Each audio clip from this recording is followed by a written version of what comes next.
Hi guys, welcome back to Down the Farm. Today we're looking at the Orioles farm system, and one thing that makes this group of teams really unique is how close not only geographically, but also visually all these teams are to the parent club up in Baltimore. At the low A level, we've got the Delmarva Shorebirds. They play out of Salisbury, Maryland, and what their name Delmarva refers to is the Delmarva Peninsula, which is on the eastern side of Chesapeake Bay, and encompasses not only eastern Maryland, but also all of Delaware.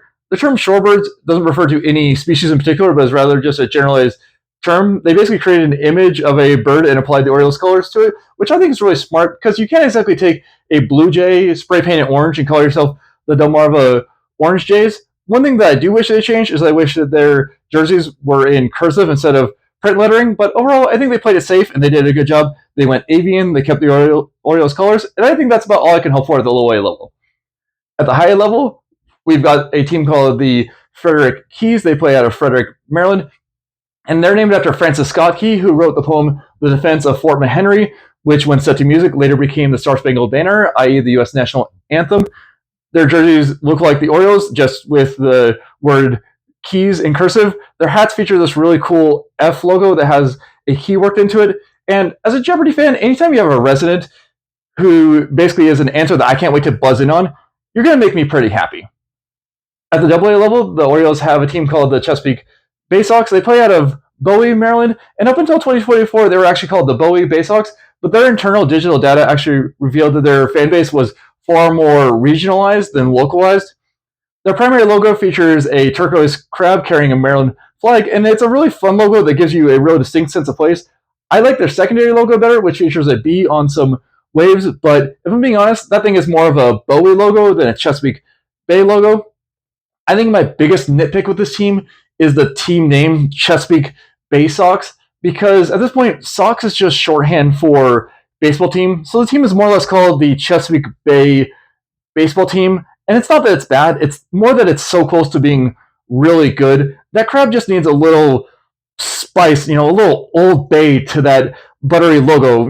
The Chesapeake Old Bay sucks. Did I just commit trademark infringement? I sure hope not.